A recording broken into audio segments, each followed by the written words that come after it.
Welcome back everyone to Therapy and Practice, your go-to source for Islamic mental health and well-being. In the last video, we looked briefly at OCD, in particular OCD in prayer affecting Muslims while they're praying their salat. So what I thought we'd do today is go back to get into a bit more detail about how that runs. So just a quick recap on what OCD is. OCD is a mental health disorder which is characterized by having obsessions, intrusive thoughts that cause a person distress and leads them to wanting or feeling compelled to do something in order to alleviate or reduce that stress and anxiety that they're feeling. So let's have a look at what a formulation model looks like for someone who's going through OCD.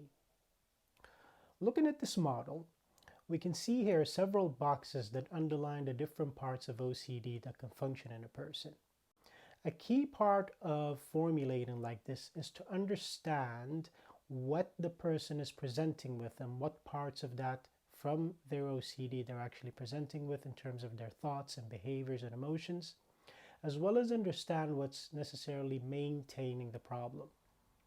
So in this model here, if we look at the top left, here's where we put down details about early experiences that might make the person vulnerable to OCD. So it could be that the person has grown up in a stressful household where there was a lot of stress given by, say, parents or by school or even by friends or family or other people around them. And that person may have gone through a lot of parts in their lives where a lot of responsibility was given to them. Or they might have witnessed as a child a lot of things that adds pressure to their life or others around them, making them feel quite stressed as a young child. And if we look at the top right, there might have been perhaps some critical incidents that the person went through.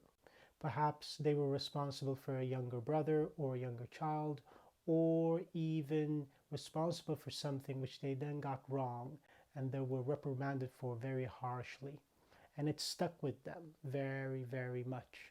And it got them to feel very vulnerable with regards to responsibility and what that means. So some of these parts can be part of OCD, but then you also have the assumptions and the general beliefs. So if we look here at the middle, here we can have some certain general beliefs that a person might be going through. And in this example, the person might actually have a belief along the lines of understanding that they will be punished for any lapse in their actions. So if they make a simple mistake in prayer, for example, that will lead to an immediate reaction, that will lead to an immediate punishment because they have to get the perfect prayer done. They could have lacking ideas about what the mercy of Allah is. They're lacking ideas about human capacity and the fact that you won't be able to get it right. But when you couple the earlier experiences and critical incidents that they have with the current understanding that they may have about the prayer, that can form the start of OCD going. And so the person then gets a lot of intrusive thoughts and images once that occurs. And these tend to happen whilst they're in prayer, but could also happen outside of it as well. So whilst they're in prayer and the intrusive thoughts and images, what we can see is that they might actually have passing, fleeting, or intrusive thoughts that their wudu or their ablution has not been completed properly. Or they might wonder, actually, maybe I've lost my wudu, maybe I've passed wind, or maybe I've touched something I shouldn't have touched and I need to redo my wudu. Now, very critical here is the word maybe, because these are doubts that they're having. One of those assumptions that could be underlying there is the idea that you can't have any doubts about things, otherwise there is something wrong here. You might actually be held responsible. And so because the person is having these intrusive thoughts that are coming in as doubts, their anxiety gets raised, their attention and reasoning biases get evoked. And so you might find them constantly scanning their body, looking for signs that their wudu is not on, always checking their stomach, always checking what they're touching, always trying to stay hyper vigilant around not touching something that might actually remove their wudu. And so they're constantly in this phase of 100% confirming. This is the most important thing, and everything lapses and their concentration is really focused there. And so whilst they're in prayer, they might actually get into the prayer, have those intrusive thoughts enter in, really get anxious about it, really start wondering, am I going to get punished? Is this what's going to happen to me? And what happens next is, no, let me make sure that I have wudu. So they might end the prayer early and go back to the washroom and repeat their wudu and then come back to prayer. And then before completing one unit of prayer, those intrusive thoughts return again, and then they'll end the prayer early, go back and make the wudu again. What's happening here is that the person keeps trying to neutralize their anxiety by doing the wudu, which is the compulsive part. That's where the compulsion is. Every time they actually wash themselves and complete wudu, because they're so hyper-vigilant around ensuring 100% certainty, they actually feel a bit calmer in that moment. It reduces the anxiety temporarily. But as soon as they return back to the prayer, then that means that they have to deal with those doubts again. And because they're struggling to deal with doubts, they then neutralize it again, and it becomes a short-term solution to a long-term problem that they're having. In the middle sits this idea with OCD that you can misinterpret the significance of intrusive thoughts, and you could miscategorize or really exaggerate how much responsibility you're meant to have for certain things that are perhaps outside of your control. So one of those things could be, I must be 100% certain and free from any doubts at all about my wudu, meaning I cannot have any fleeting doubts or questions. Do I have my wudu? Do I not have my wudu?